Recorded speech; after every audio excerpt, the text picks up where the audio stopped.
Going down the Flannan Isles, in the biggest isle, known as Alien Moor, 3 keepers were operating the lighthouse.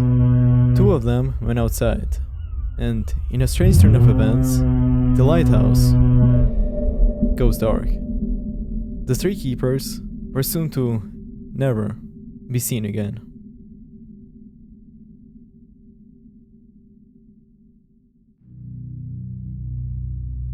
The lighthouse was located at the highest point of Alien Moor, roughly 215 feet above the sea level.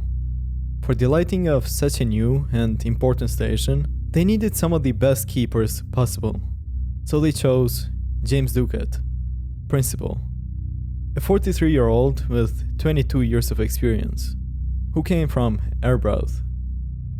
He had spent a total of 14 months on Alien Moor, so it's fair to say he was pretty familiar with the place. Thomas Marshall, second assistant, who was an unmarried 28-year-old. Donald MacArthur, occasional keeper, 40-year-old, married from Breskleet, an occasional keeper standing in for a regular member of staff who was on a 2-week sick leave. A small decision that would later turn out to save his life.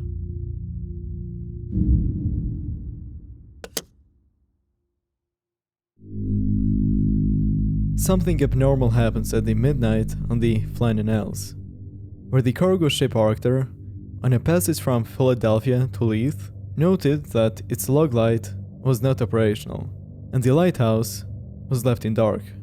However, it was later found out that this fact was not communicated to the Northern Lighthouse Board. 5 days later, the lighthouse tender, Hesperus, was supposed to start sailing towards the lighthouse to do the routine visit, but got delayed due to the poor weather conditions.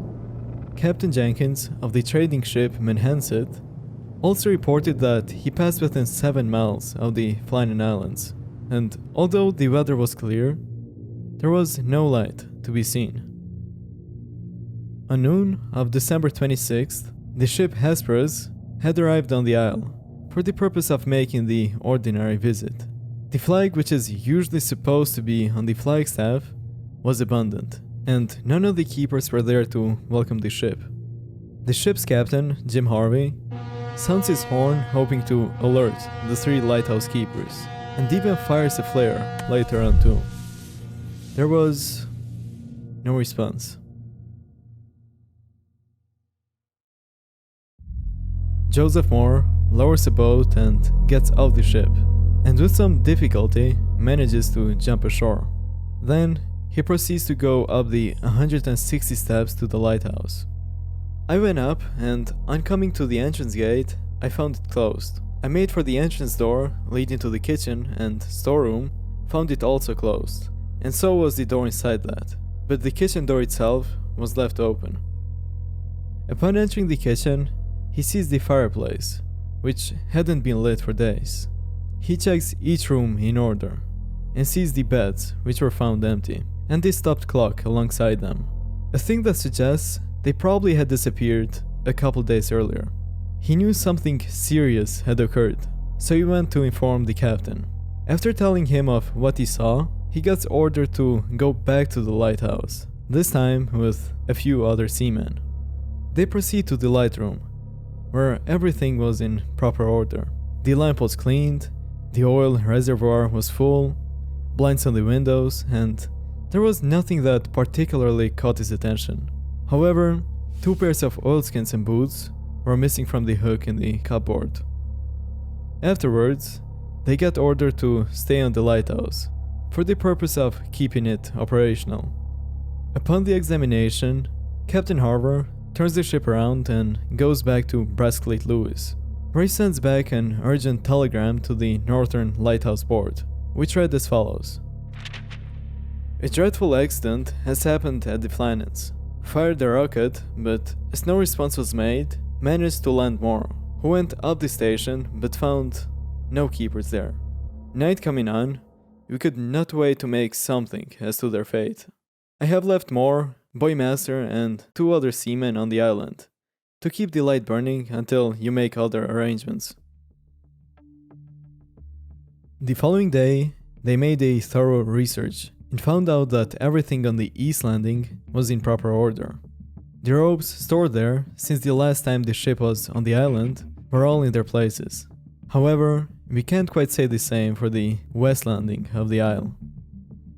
The iron railway, starting from its foundation, was broken in several places. The box containing the mooring ropes had vanished, despite having been firmly gripped and tied to an anchor.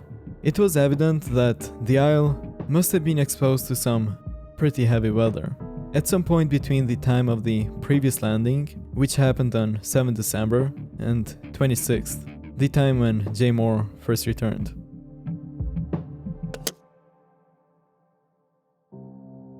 The superintendent, Robert Muirhead, submits a report stating everything that has happened. It stated that on December 29th, Robert Muirhead arrives on the island to conduct a further investigation. He confirms most of the details previously given by the board. Going down the sharp stairs on the east landing, he finds out the crane was, surprisingly, found to be unharmed. And there was no evidence suggesting the man had been doing anything at the crane. The crane on the west landing, on the other side, was still in its place. However, portions of it were found in the rocks below. Similarly, all the ropes, together with a wooden box, were displaced and twisted. A large block of stone, weighing over a ton, had been moved from its position higher up all the way down to the concrete path.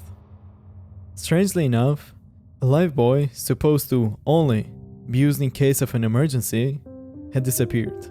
Going to check the commissioners, who noted each night whether the light was seen or not, he found that the light was seen on 7th December, but not seen on 8th, 9th, 10th, and 11th.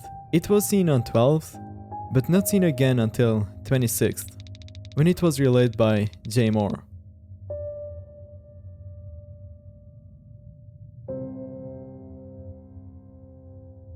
The logbook is perhaps the most controversial part of the whole story.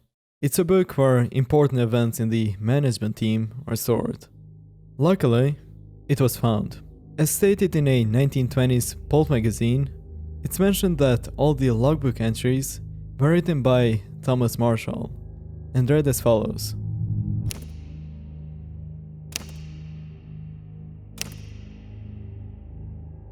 On December 12th, it's written that MacArthur was supposedly crying. One might think, what strange thing could have happened to make an experienced keeper such as MacArthur cry? Lighthouse keeping is widely accepted to be a lonely, isolated job, so crying or being quiet doesn't really prove anything other than possible effects of depression. It's particularly strange that the log was exclusively kept as a diary by Thomas Marshall, who was the youngest out of the three and had the lowest position on board, when the standard practice would be for each officer to make their own entries in the log.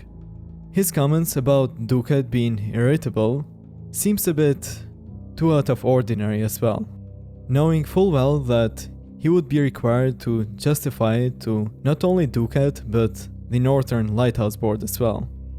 Furthermore, based on the records of NLB, it's made clear that the logbook was kept only up to 13 December, with subsequent entries being written in chalk on a slate, as well as stating that their last notes were written by Ducat at 9 AM, as opposed to 1 PM on the logbook claims. This heavily points towards most of it, if not all the entries mentioned above, being a hoax. There's many theories regarding the man's deaths. It's puzzling since all of them disappeared at roughly the same time, leaving us with nothing but theories to suggest upon. Supernatural forces such as big birds invading the island or aliens abducting the keepers would certainly be dropped, due to there being no evidence of there being such an occurrence. A passing ship taking the keepers would certainly be more plausible. However, it still doesn't really add up. since there were no ships called at Alien Moor on 15 December. The idea that one of them went insane and killed the other two would be, imaginable at best. However, much like the other theories, there's no evidence of any violence discovered on the island, and everything that could have been used as a murder weapon was in the place it was last seen, as opposed to being absent. The man venturing out in poor weather would probably be the best explanation, since there's a lot of evidence suggesting that Alien Moor was hit by strong winds and gigantic waves.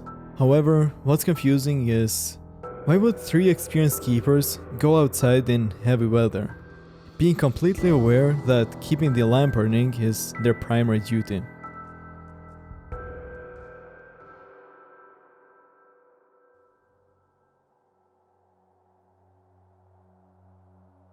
The date when keepers disappeared was previously thought to be during 20 December, since it would correlate with the fact that a great storm battered the whole west coast. However, based on the closer investigations of Moor and Muirhead, we can agree that a more likely date would be 15 December. Ducat had sea boots and a waterproof one. Marshall had sea boots and oilskins, while MacArthur didn't have any oilskins, just an old coat, which was left at the lighthouse and never worn. Walter Eldebert, who served as a principal keeper during the 1950s, recorded some of the waves, and stated that even the lighthouse, 300 feet up, could be splashed by them. Knowing all this, the situation probably unfolded as follows. After dinner, the wind starts to drop, leaving the cook to wash up, while the other two put on their boots and coats and make their way to the west side. The purpose of them doing so would be unknown. However, according to Anna Ducat, James Ducat's daughter, said she could recall that 6 months before the incident, the keepers were fined 5 shillings because the crane at the west landing had been damaged.